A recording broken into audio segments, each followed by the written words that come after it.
कहते हैं कि जिसका कोई नहीं होता उसका खुदा होता है, लेकिन ये बातें सिर्फ किताबों तक ही सीमित नहीं रह गई। हकीकत से इनका कोई लेना देना नहीं है।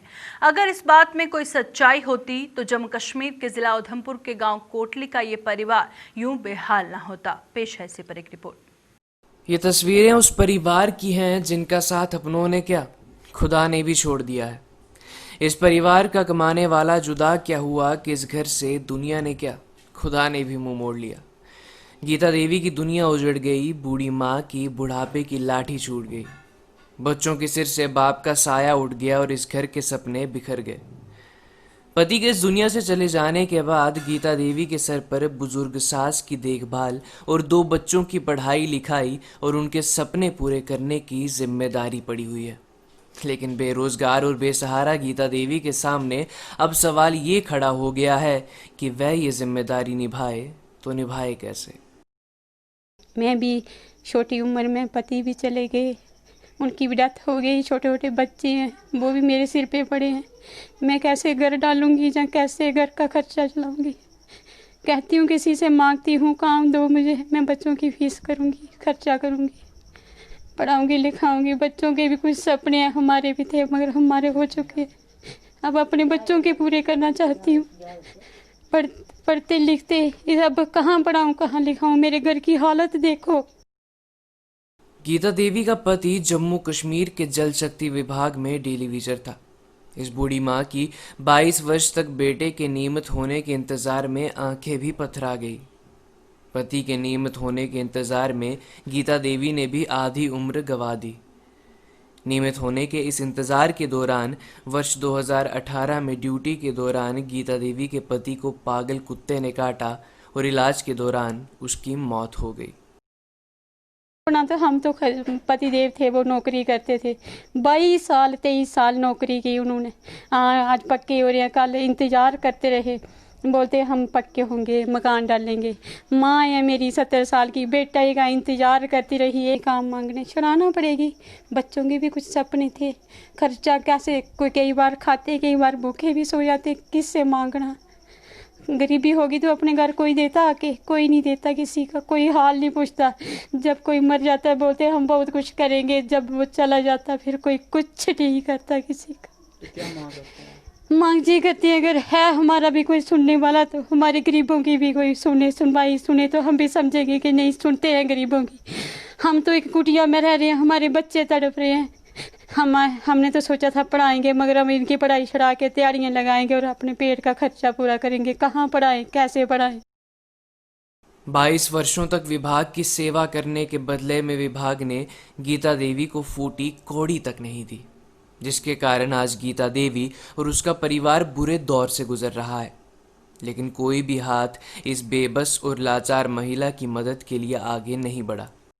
काम मांगने छुड़ाना पड़ेगी, बच्चों के भी कुछ सपने थे, खर्चा कैसे, कोई कई बार खाते कई बार भूखे भी सो जाते, किससे मांगना।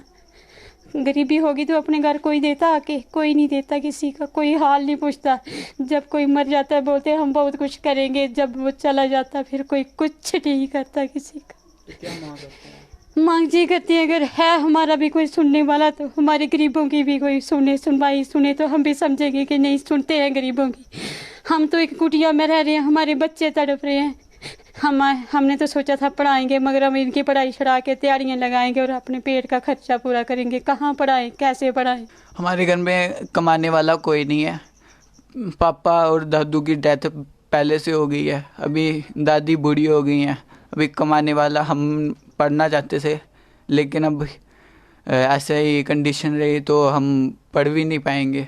सब यहाँ पे होता है, हम भी चाहते हैं कि हम कहीं अच्छे घर में रहें और पढ़ें अच्छे से और कुछ बने। मेरा भाई अभी मेरे से बड़ा है, पर वो भी चाहता है मैं कुछ बनूं बड़े होके, और मैं भी चाहती हूँ मैं भी बनूं। ऐसे ही हालात रहे तो मेरे भाई को पढ़ाई छोड़कर दिहाड़ी लगानी पड़ेगी। गीता देवी के ना तो जिंदगी के अरमान पूरे हुए और ना ही नया मकान बनाने का सपना। अपने सपने को पूरा करने के लिए बेसहारा गीता देवी और उसकी बुजुर्ग सास ने प्रधानमंत्री आवास योजना के लिए पंच सरपंचों से लेकर ग्रामीण विकास विभाग के अधिकारियों के समक्ष भी गुहार लगाई, लेकिन कहीं भी इन बेबस, मजबूर और लाचार महिलाओं की सुनवाई नहीं हो पाई। हम देखो हमारे घर की हालत, कहाँ बैठे हैं। जब बारिश पड़ती है तो इतना पानी होता है, घर में बैल निकाले हुए हैं पानी निकालने के लिए साइडों में, कभी उधर बैठते हैं कभी उधर। हमने 6-7 बार फोटो खींच खींच के खुद दफ्तरों में गए, खुद हर जगह घूमे। गरीबों की तरफ कोई देखता ही नहीं है। जो जहाँ अमीर होगा, जिसके साथ कोई अच्छा होगा, उसकी सुनेगा। हम खड़े रहेंगे, बैठे रहेंगे, चुपचाप घर आ जाएंगे। वो मीटिंग में बैठे हैं, वो जी है वो है, हमारी तो सुनवाई कहीं हुई नहीं। बोलते हैं इतनी स्कीमें आई हैं, जे हुआ, हमारे लिए तो कुछ नहीं हुआ। प्रधानमंत्री की एक स्कीम आई थी, गरीब लोगों को घर दिलाना। यहाँ पे हमारे गांव ऐसा है कि यहाँ पे कोई स्कीम पहुँची नहीं है। बहुत बार हमने कोशिश भी की, लेकिन हमें ये स्कीम का फ़ायदा कोई नहीं हुआ। हम बहुत बार अफसरों के पास गए, मेरी दादी और मेरी मम्मी बहुत बार गए, लेकिन उन्होंने बोला कि फ़ोटो खींच के दो और हम आपके आगे काम करेंगे। लेकिन हर बार उन्होंने यही कह के भेज दिया, लेकिन अभी तक कोई काम नहीं किया। ऐसे एक साइड से दीवार भी टूट गई है। अगर ऐसा बारिश होती है तो ऐसा डर रहता है कि दीवार हमारे ऊपर गिर जाएगी और हमें से कोई हादसा हो जाएगा। तो हम डर के बाहर चले जाते हैं या किसी और के घर में ठहर जाते हैं। बारी प्रधानमंत्री योजना गरीब लोगों को घर दिलाने की, वो हमारे इधर नहीं पहुंची और हमारे घर के आप हालात देख सकते हैं। हमको डर रहता है जब बारिश पड़ती है, बहुत तेज़ बारिश पड़ती है। हमको ये डर रहता है कि कभी यहाँ से दीवार गिर जाए, कभी यहाँ से। हम घर से ही बाहर चल जाते हैं। और जो आप बात कर रहे हैं कि यहाँ पे खाना और यहाँ पे पढ़ाई, हम यहाँ पे ही पढ़ते हैं और यहाँ पे ही खाना सब यहाँ पे ही होता है। इस बेबस विधवा महिला के सिर पर 2 बच्चों के भविष्य को संवारने के साथ साथ इन बच्चों की बुजुर्ग दादी की देखभाल की भी जिम्मेदारी है।